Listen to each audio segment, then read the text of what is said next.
Oggi Cosolini si rimangia quanto aveva scritto e promesso nel 2013, un nuovo piano del traffico per questa città con una mobilità sostenibile e moderna. Noi quel piano del traffico l'avevamo votato perché giudichiamo ogni singolo provvedimento e siamo un'opposizione, come dire, moderna. Oggi invece nel 2015 la giunta Cosolini torna indietro. Saltano le pedonalizzazioni vere di via Mazzini e di via Imbriani ed inoltre non dà nessun segnale verso l'attuazione del piano del traffico.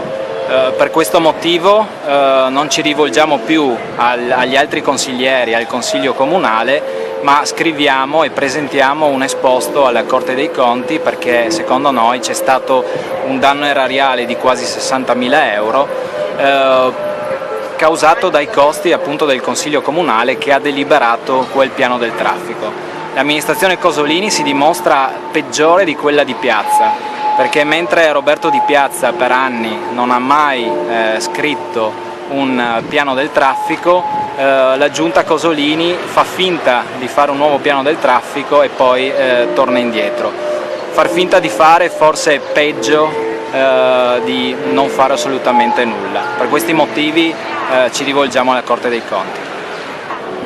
La codardia politica di questa amministrazione non può essere un peso sulle casse del Comune e quindi per i cittadini, e per questo abbiamo fatto un esposto alla Corte dei Conti. La mancata attuazione del piano del traffico è una scelta politica sbagliata, un piano del traffico che ha avuto anche il nostro voto favorevole perché era un piano spinto verso la mobilità sostenibile, verso le pedonalizzazioni. I passi indietro di questa amministrazione sono evidenti e il piano fra poco più di 40 giorni perderà la sua efficacia poiché non è attuato entro i 2 anni che la norma consente all'amministrazione pubblica per dare piena attuazione al piano, un piano che è costato molto, quantomeno 58.000 euro di gettoni presenza dei consiglieri comunali nelle commissioni e in consiglio comunale. Di questo non può farsi carico la collettività, ma deve pagare chi ha fatto una scelta sbagliata.